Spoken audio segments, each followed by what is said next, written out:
Hello, Cold War historians. We are back with revision video 6. We are moving through this revision video sequence. And today we're going to be looking at the Korean War, which is, of course, Unit 6 on our specification. And we can see the specification just down here, if I can get my pen. Just down here, we can see our spec and the different things that we need to know for this unit. We need to know the causes of the Korean War, the positions and aims of key leaders like Kim Il-sung and Syngman Rhee. Also, attitudes and actions of the UN, the USA, the USSR, and China, and then the military involvement and the settlement. Now, the easiest way to break down this part of the spec, which is the way in which I've done it, and it basically is the way the spec's broken up, is causes, narrative, the narrative of the war, and the overall impact and significance of the war. That's a more kind of historiographical, or certainly historically diligent and disciplined way of thinking about the Korean War. And that's exactly the approach that we're going to have in today's video. So let's just really set the scene here. The Korean War is the first major military conflict within the Cold War. Up until 1950, as we know, the Cold War has been largely political and economic to a large extent. We think about events in Berlin with the first Berlin crisis. We think about the Marshall Plan. We think about the formation of NATO. But Korea marks a shift. This is the moment when containment becomes militarized in practice. It is not just policy. And it's also the first true proxy war between the communist bloc and the capitalist bloc that involves key actors on both sides of the ideological divide. So let's get straight into thinking about our timeline. Now, a reminder, this is really the timeline for Units 5 to Unit 6, and it also includes a little bit of Unit 7 too. So I think to understand Korea, we need to zoom out a little bit, and we need to think about the global developments across this period that help shape the Cold War landscape. I'm going to rattle through some of these events more quickly because we've seen them in other videos, but there will be some that I kind of pause and zoom in on a little bit more detail. So, of course, NATO is formed in the summer of 1949, towards the end of the First Berlin Crisis. We've got the Berlin blockade ending, of course, ending in the May of 1949. We've then got West and East Germany eventually being formed towards the end of the Berlin blockade and in the aftermath of that key event. So we have that divide in Europe. But what's more important for us today is really thinking about the USSR testing their atomic bomb, because at this point the US loses its atomic monopoly, which is important when we think about the arms race and when we think about nuclear proliferation. We then have the communist victory in the Chinese Civil War by the end of 1949, which is hugely important, with Chairman Mao establishing the People's Republic of China, because now we have this monolithic communist bloc and the extension of the bamboo curtain across Asia. Now, consequently, as we know, this leads to the globalization of containment, which is formalized with the Sino-Soviet alliance. And then, of course, we have our key moment for today, North Korea's invasion of the South. We then have the events we're going to be looking at today with UN intervention in the Korean War, and then the Chinese counterattack, the Chinese intervention in 1950. Just a reminder, this is not in today's video, but, well, it is slightly in today's video. We then have President Eisenhower, elected president of the USA in November 1952, becoming president in January 1953. We then have the death of Stalin in 1950 key, which actually acts as a bit of a lubricant during the end of these negotiations, the war negotiations that leads to the eventual peace deal. And obviously then we have the end of the Korean War here. And then we have SEATO signed in 1954, which, whilst doesn't come into this unit, it comes into our next unit. It is important. The Warsaw Pact being formed, and throughout this whole period, we have McCarthyism. And it's important to think about McCarthyism. Why? Because it's actually accelerated by events that we see here, particularly the three events I've just highlighted there.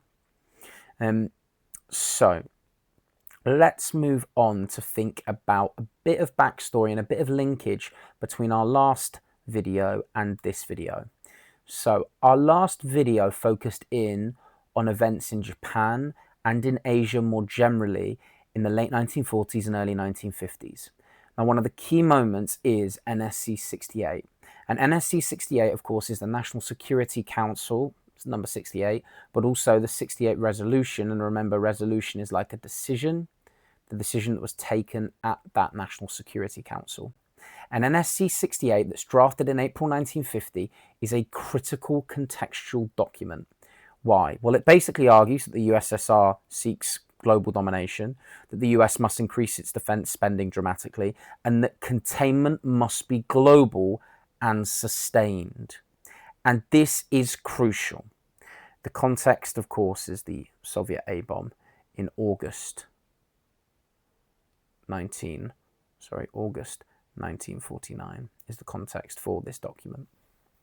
But the impact of this, always go back to it in your minds. NSC 68, the impact of NSC 68 is that it globalizes containment. It globalizes the Cold War because it basically argues that containment should be expanded and therefore containment should be globalized within the Asian theater of war. And this is really, really important because even before Korea begins, US strategic thinking has already shifted from economic containment to military preparedness. And Korea arguably comes the first real world kind of test of the NSC 68 logic of the globalization of containment. So always remember, NSC 68 globalizes containment, globalizes containment, globalizes containment. Just say it back. If you know what NSC 68 is, which is just that review of US foreign policy post the A-bomb, what's the impact of it? Globalizes containment. And then you are absolutely cooking. So NSC 68 is really important and the globalization of containment is really important. But how do you globalize containment? Well, in practice, you introduce a series of policies like the Defensive Perimeter Strategy, otherwise known as the DPS. If you put it in brackets in your essays, you can then call it the DPS throughout the remainder of your essays. What is the DPS? Well, it is, of course, the Ackerson Line, orchestrated and created by Dean Acheson and President Harry Truman. A reminder, Acheson was Truman's Secretary of State for the second part of his time as president. And the Ackerson Line, or the Defensive Perimeter Strategy, was essentially the military defensive line that the US would maintain in Asia. And I'm going to draw it on this map here. In January 1950, Dean Acheson defines the US perimeter in Asia, otherwise known as the DPS, or the Ackerson Line.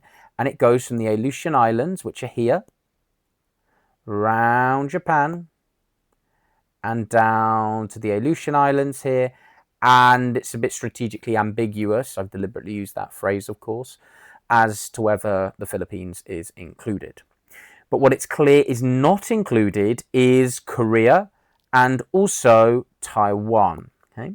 Now, the Korean omission is crucial. The Korea omission obviously creates ambiguity, and this doesn't mean that the US doesn't have interest in Korea, but in international politics, clarity equals deterrence. Ambiguity can invite miscalculation. And basically, some historians argue that if the US did include Korea, maybe it would have prevented the Korean War from starting. Now, you can argue that Kim Il-sung and Stalin may have interpreted this speech as signaling that Korea was not worth American intervention. Whether that interpretation was correct is less important than the fact that it actually existed, and it ends up leading, of course, to the Korean War. Now, we will now go into the backstory of the Korean War, the actors and the causes later, but the reason why I wanted to flesh this out here is really because it links so nicely to our last unit, of course. So let's get moving into thinking about the key actors and then the causation. So just a reminder of where Korea actually sits. Korea is a peninsula, okay, the Korean Peninsula, which a peninsula is basically a bit of land that almost juts out of a large continental landmass. So as you can see here, it kind of sits out Korea. It's obviously not an island, but it sits out from compared to the rest of the mainland. And it has a really long and interesting history. Obviously lies in East Asia, and it borders China, as you can see here, and actually has a very, very narrow section of land with the USSR. And of course, it's not a million miles away from Japan and Taiwan too. So it's important in the east of Asia and lying within the Pacific Ocean. And a reminder that it isn't actually that far away from the USA when we think about the fact that the USA is over here. So whilst it's not directly within their sphere of influence, it's within their immediate sphere of influence, could we say. It's in their secondary sphere of influence, if I'm going to kind of create that neologism or create that phrase.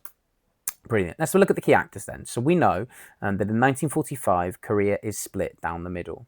And then from 1948, actually what happens, actually let me go back, sorry. In 1945, Korea is split down the middle along the 38th parallel, with the USSR essentially administering the north and the USA helping to administer the south. But then what happens in 1948 is two governments are set up. This is during the Cold War, whilst the Cold War is developing. And in the South, the Americans allow this man, Syngman Rhee. It's actually pronounced Syngman Rhee, but for the purpose of your spelling, I'm going to say Syngman Rhee because it will help you guys memorize the spelling. He sets up basically a kind of capitalist and largely nationalist government in the south of Korea, whilst this man, Kim Il-sung, sets up a communist government in the north of Korea. And at that moment, you can obviously see that it sets the stage for potentially ideological battle and potentially military confrontation if it goes a certain way. So just a reminder, Kim Il-sung, who is the North Korean leader between 1948 and 1994, before, of course, his son, Kim Jong-il, takes over. And today, of course, his son, Kim Jong-un, is the leader of North Korea. And of course, we've got Syngman Rhee, the South Korean president from 1948 through to 1960, both with fundamentally different ideologies that, of course, do lead to war. So a reminder, Korea is split along the 38th parallel. The capital of South Korea is Seoul, which is here, and Pyongyang is still to this day the capital of North Korea, which sits just here in the northern part of the Korean peninsula. We're going to look at the causation of the Korean War now. We must avoid oversimplifying Korea as just superpower rivalry. Instead, we need to think about causation in layers. We need to think about the structural division. We need to also think about Korean agency, superpower calculation, regional geopolitics, the global Cold War context, and we need to break it down properly. But as always, as historians, we have our schema for causation. We can think about it in terms of long-term, medium-term, short-term, and trigger factors. We can categorize it into different aspects, political, economic, social, cultural, and also we can think about importance. We can almost think about our diamond nines that we've done in lessons lots of times. We did them at the end of our Cold War course. We did them when we look at the Second Cold War emerging, that lesson that Mr. Farsi came into. We've done it a number of different times, and always be thinking about it when we're approaching causation. Why? Because if we can categorize our causes into different themes, then what does it build? It helps build nuance, which equals more substantiated, if I can write it out in full, substantiated judgments. And if we look at any humanities mark scheme, what does a level 5 need? It needs substantiated judgments. So let's have a look at the causes of the Korean War. Now, a reminder, a big reminder, this exists in your exercise books. These are the full detailed causes of the Korean War that I have broken down for you. If you want to, pause this screen and read through them, but you have them in your exercise books. You need to know this content, but I'm not going to talk you through it all here now because it would be pretty overburdensome. But what I'm going to do is break them down into 5 to 6 key causes and elaborate on them. But there is a bit more depth here if you want it, is what I'm trying to say. So let's start with our causes here. So I've broken it down into 5 key causes, but we have 7 key causes here that you can go through as well in your revision. So our first key cause is the division of Korea, which I've categorized as a long-term structural cause. And in 1945, Korea, as we know, is divided at the 38th parallel. As a temporary administrative measure in the aftermath of the war, because Korea was a colony of Japan and Japan was defeated by the 15th of August 1945. But by 1948, this becomes permanent. North Korea becomes communist, and South Korea becomes basically nationalist capitalist state. It becomes anti-communist. Both regimes claim to represent the whole Korean nation, and this is crucial. The Korean War is not initially a superpower invasion. It's a civil war rooted in competing national visions. And you can say in some ways there's a similarity there with Vietnam. This division makes conflict highly, highly probable. So it's the fact that the Americans and the Soviets allow these two different states to be established by 1948 because we're into Cold War rivalry territory. But it's that Civil War angle that basically makes division highly probable.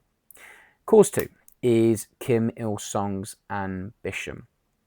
So I think we can call this a political cause, a kind of medium to long-term political cause. And I think that Kim Il-sung's central. We can't kind of restrict his agency within this story. He is not a Soviet puppet acting blindly. Of course, he has relations with the Soviets, but he's not just a Soviet puppet. He repeatedly lobbies Stalin for support. He promises Stalin a rapid victory, and he claims Southern communist uprisings will support him. And the reason that he does this is he basically argues, well, the whole of Korea wants to be communist. We have communist insurgents, communist support in the South. So any war from myself, any invasion will lead to rapid victory because I have so much support in the South. And in some ways, obviously, we can see the similarities there with the lines that Ho Chi Minh would use in Korea when we think about the National Liberation Front and we think about the VC, the Viet Cong. But he believes, Kim Il-sung, that time favours him. He does calculate that speed will prevent US mobilization if he can attack quickly. And this is Korean nationalism fused with kind of Cold War communist ideology. But obviously he does miscalculate that the Americans would arrive and support so quickly. So cause 3 is Stalin's strategic calculation. And I've called this a political medium-term cause. And I've basically argued, well, you know, Stalin initially refuses Kim Il-sung's request. But there is that change in 1950. 3 shifts. Why? 1. The USSR now possesses an atomic bomb. So there's an end to the nuclear atomic monopoly. 2. China's turned communist. And we also have the Sino-Soviet alliance. Sino-Soviet alliance as of January 1950. 3. The US DPS, Defense Perimeter Strategy, and the Acheson Line appears to exclude Korea. So Stalin's calculation is it's cold, it's strategic. If North Korea wins quickly, communism expands cheaply. If it fails, Soviet troops are not directly involved. He can provide weapons, not soldiers. This is calculated risk-taking, not reckless expansion from Stalin. Cause 4. Mao's position. Mao's initial priority is basically consolidating power in China because the People's Republic of China, as we know, is newly established in 1949. But Korea does become a significant focus for Mao once UN troops approach the Yalu River, as we'll see in the narrative of this war in a moment. Basically, when UN troops push back the North Korean forces towards the Yalu River, that's when Mao feels like he needs to act. Also, the US are protecting Taiwan with their 7th Fleet in and around the Taiwanese Strait. And that's really, really important for Mao because he wants to take control of Taiwan and defeat Jiang Jieshi, who is currently residing in Taiwan and has established the Republic of China. And therefore, when the possibility of hostile forces on China's border emerges, of course, Mao decides that he has to intervene. For Mao, intervention is basically defensive and ideological. He wants to prevent US encirclement, both on Taiwan, as he fears, Jiang Jieshi is a US puppet, and obviously within Korea, and also to assert China's revolutionary leadership, and to be honest, to prove that China's not subordinate to Moscow, which is important. And whilst the Sino-Soviet split doesn't emerge until the late 1950s, there is always that sense of rivalry between the two. So China's entry really transformed the war from a regional conflict into a much more major Cold War confrontation, because a reminder, the Soviets do not send troops. They send lots of weapons, but they don't send troops. So, cause 5, we've already spoken about it a lot, the DPS ambiguity. So the Acheson Line may have reduced deterrence, because ultimately in international politics you can argue that deterrence depends on clarity. I mean, I know strategic ambiguity slightly, on the strategic ambiguity policy that's been used on Taiwan for the last 50 years, slightly undermines that idea, but you get what I'm trying to say here, okay? Now, if Korea appeared outside US protection, Kim's invasion becomes much more attractive. However, Stalin's approval likely mattered more than Acheson's speech. So this factor basically accelerates risk, but it didn't independently cause the war. So I feel like this is a short-term catalyst, and maybe it's that facilitating factor, but ultimately I think these are quite important, and for me are my most significant factors and my most significant causes. Okay, so let's get into looking at the war itself. And I love this part of the course because I get to do like a classic top-down bit of military history. Really, it's great, and it's quite rare that we get to do that. I suppose we only really get to do it in Korea and Vietnam. So yeah, let's get moving. As you know, I've chunked the war into 4 different stages. Phase 1, the offensive that takes place between June to September, where of course the North Korean forces push the South Korean forces all the way back to Busan in the south. Then we have the counter-offensive, and then the almost counter attack from the Chinese from September to November 1950 during that phase of the Korean War.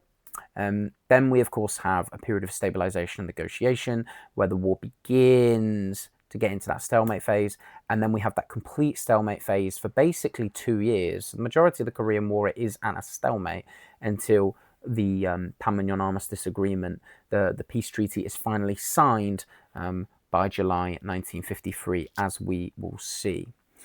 So this is how I've chunked up the Korean War, and I think it's chunked up really, really nicely actually into different key phases. What we're going to do now is kind of go in and look at each phase in a lot more detail and draw some lines on some maps. So we have done this in lesson. You would have done it in year 12. You would have done it with me in revision. And just before I go into the narrative, you're never really going to get asked a question on the narrative of the Korean War because AQA don't want you to just write some bland Wikipedia page. But if we get a series of sources, free sources, they're probably going to give you one source on the cause, one source on the narrative, and maybe one source on the impact. So it is important to know this narrative. So June the 25th, 1950.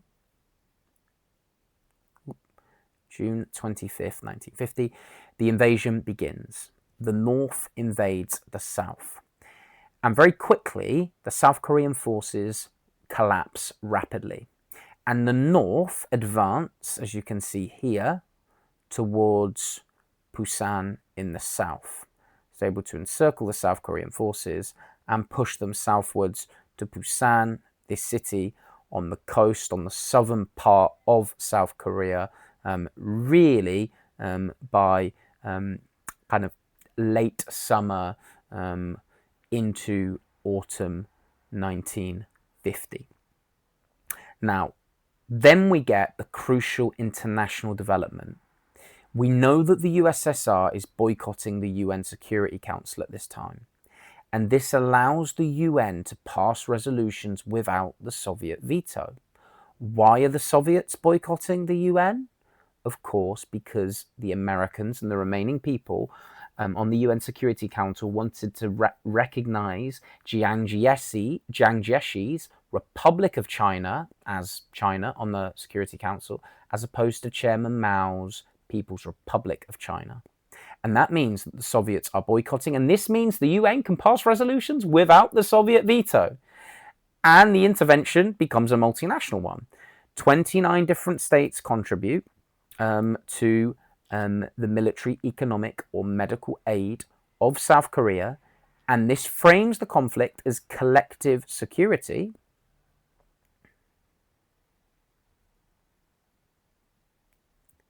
Not unilateral American aggression. And it's a masterstroke from Truman because it means he can orchestrate and get support from the international community and basically pose it as the international community supporting South Korea as opposed to unilateral American intervention.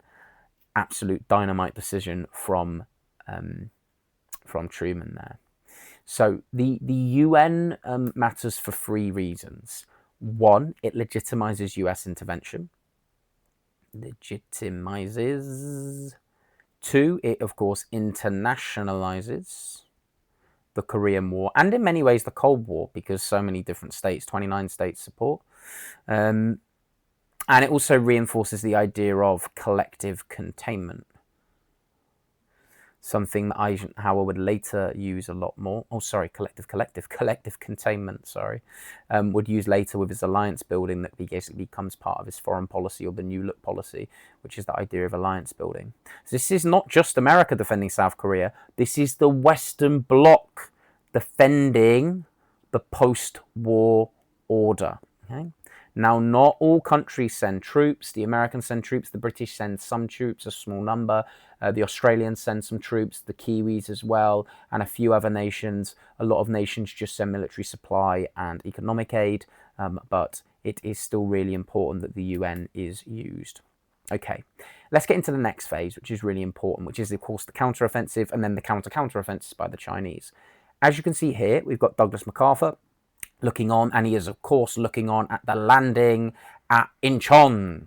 And the landing at Incheon is hugely, hugely significant in making sure that the South don't fall in the Korean War. And MacArthur's Incheon landing is strategically brilliant. It is an absolute dynamite piece of military maneuvering. Many people wanted to land here. Many people wanted to land here in Korea. And a lot of people were worried about basically the depth and how close they could get their boats at Incheon. They didn't think it was perfect for a landing. But MacArthur thought that with the increased naval developments over the last few years, that ships would be able to land at Incheon. And he knew that it was a crucial place, because if he could puncture the North Korean attack line here, and basically go on and advance into North Korea, then what would that mean? That would mean that North Korean troops would have to fall back to defend their own territory, and that would give the opportunity for the South Korean forces to push back from here. And it works. It is strategically brilliant. The North Korean forces completely collapse, and the UN troops cross the 38th parallel. Now the war shifts from defense to actually roll back. I mean, think about it. The Americans, or the UN, are rolling back communism at this point. This is the moment the escalation begins, though, of course, because as MacArthur and the UN troops are beginning to, I say UN troops, UN/American troops are beginning to roll back the North Koreans, what happens?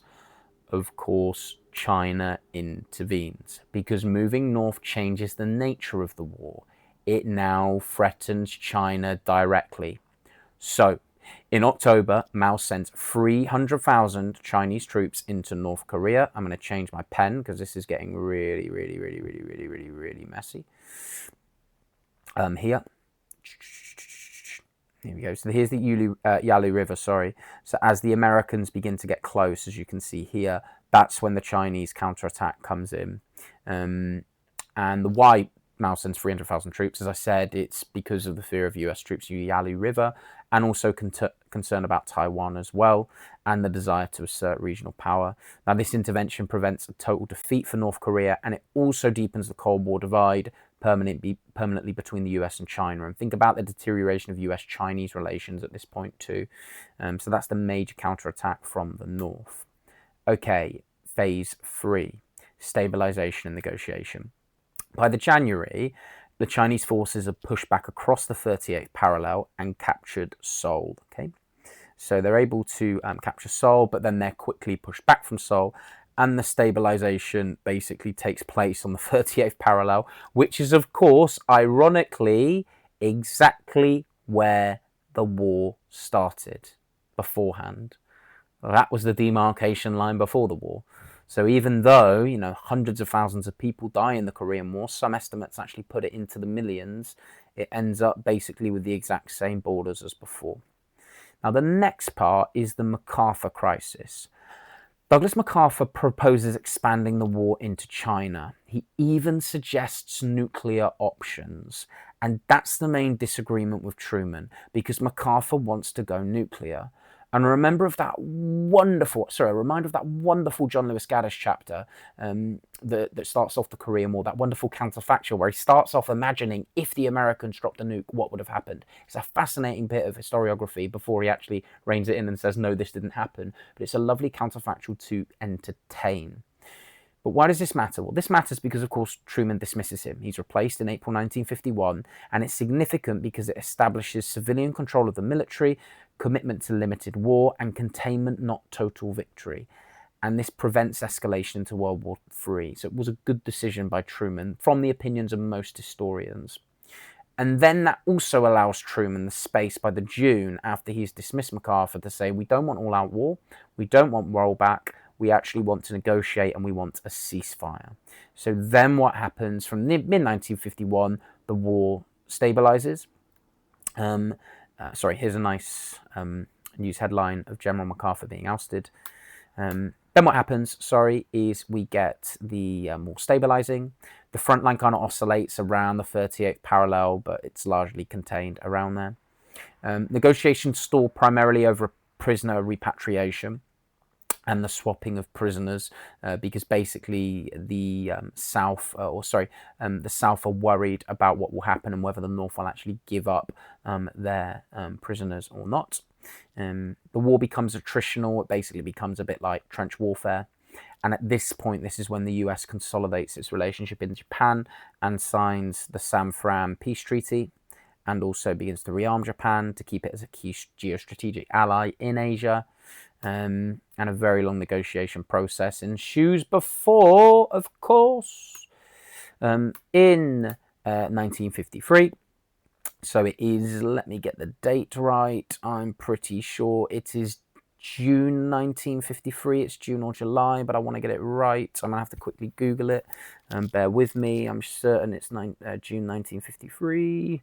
Oh my goodness, spelling Panmunjom now is a nightmare.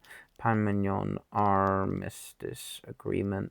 Okay, I'm going to go with June. Is it June or is it July? Oh, it's July. What a muppet. Okay, so July 1953. It was signed. And the context here is crucial. Why is the context so crucial? Well, the context is crucial because Rhee obstructs negotiations to develop stronger ties with the USA. He basically knows that if he can make it so the peace treaty is delayed, the Americans become increasingly entangled in Korea, entangled in Japan, entangled in Taiwan, which offers South Korea more protection. And it's actually a dynamite piece of diplomacy from Syngman Rhee. Now, when Stalin dies in January of 1953, that's when the process really speeds up because Stalin's removed as a barrier. And that's when this armistice agreement can be signed. What does it do? It introduces a military demarcation line, a demilitarized zone, or the DMZ as it's known.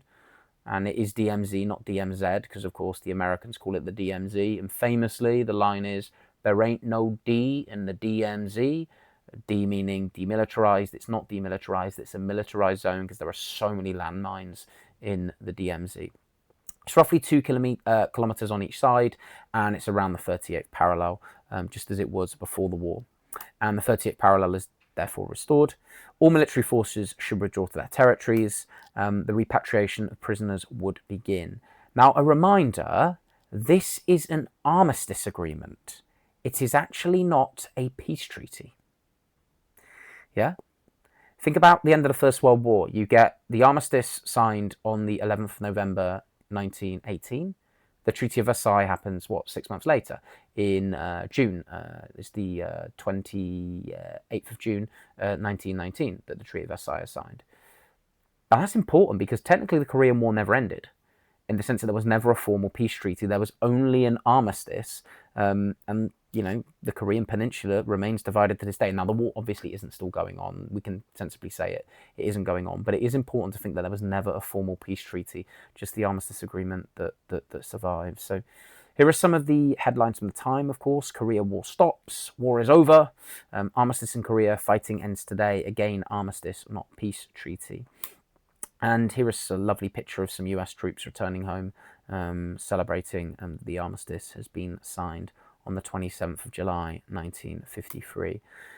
But a reminder that still to this day, the DMZ exists, and it is, not that D. It's heavily militarized, huge tensions on both sides, and ever since that moment, really for the last 80 years, there has been huge worry internationally as to whether this could flare up again, and there could be a second Korean War between North Korea and South Korea, of course, that could take place. Right, the final thing we're going to look at is the impact of the Korean War. I'm going to whip through this part of the course a little bit more swiftly to finish the video. So the impact is profound of the Korean War. One, the long-term security of Korea was protected. A condition of the settlement was no further war would take place on the Korean peninsula. But Korea is, of course, permanently divided. Secondly, the US secure the long-term security or guarantee the long-term security of Taiwan, which is guaranteed by the US. China's chance to absorb Taiwan was lost. Taiwan becomes capitalist and is developed as a key US ally. And it's at this point that the US support for Taiwan becomes more overt than covert. And Eisenhower gets powers in the late 1950s, sorry, I think it's 56, 57, 58. He gets the Taiwan Strait powers, Taiwan Strait Resolution, that basically allows him to wage war in Taiwan without Congress's approval, which is really interesting. Why is it so interesting? Because it foreshadows, of course, the Gulf of Tonkin Resolution in 1964 that allows LBJ to wage war in Vietnam. It's basically a carbon copy. But the difference is Eisenhower never uses it. It's just used for deterrence, whereas, of course, LBJ does and wages war. Thirdly, war placed economic pressure on the USSR and led to Stalin accelerating the industrialization of Europe. And that's when you get the increasing integration of Eastern European economies under Comecon that tried to gain major economic ground. NSC 68 and the warhead illustrate the globalization of containment. So we get the theory of globalization of containment in 1950, but of course this actually does it in practice, in actuality. Practice. And it represents the first proxy war within the Cold War. It leads to a greater strengthening of military resources in Europe. West Germany is allowed to rearm, greater unity in NATO and the UN. So a reminder, West Germany actually joins NATO in 1955, so 3 years after this, but the rearmament of West Germany is an active discussion after the Korean War. And it leads to worsening of relations between China and the US, and China and the USSR, actually. This is when you can begin to see the splits in the Sino-Soviet Pact right from the off. Classic left-wing dogmatism from those two. And part of that is because China is basically trying to encourage Stalin to send troops at different points, but of course Stalin never does. And the other point you can say CETOs formed in 1954 is another key impact that you can link this to, that I'm going to put on here because it is worth linking. And yeah, US-Chinese hostility is entrenched too. And it's important because the Cold War is now militarized and it's global. This is the globalization of the Cold War. And Korea proves that containment will be enforced with force by the Americans. So, our summary. The Korean War. Well, let's go through it. The causes. Korea's division in 1945 created 2 rival ideological states determined to reunify by force. Secondly, Stalin and Mao supported Kim Il-sung after 1949, believing the USA would not intervene, and that's largely because of the omission within the DPS, the Defense Perimeter Strategy, and the Ackerson Line. The narrative, as we know, North Korea make a rapid advance attack, pushing South Korean forces back to Busan. The UN intervention is effective, with MacArthur's landing at Incheon, before Chinese counterattacks leads to stabilization around the 30th parallel and entrenches that stalemate for that 2-year period. The impact. The war marks the first major military conflict of the Cold War and the globalization of containment, and it also entrenches division in Korea, strengthens the US military commitments in Asia, and intensifies the Cold War militarization worldwide. And crucially, containment's no longer theoretical. It's backed by blood. It's backed by military commitment. That's the end of Unit 6. Or is it? No, it's not. Because whilst I said to myself when I made these revision videos, I would never include a question because I want them to just be purely content. This is such a crucial question, and it's a favourite from the exam board. It is literally their favourite question. They've asked it 3 times throughout this spec series. So know it, write it, memorise it. It's on the board there. It's in your essay plan packs. The mark scheme's there if you want to pause it. But thank you for listening to this video. Thank you for listening to the Korean War. Happy revising.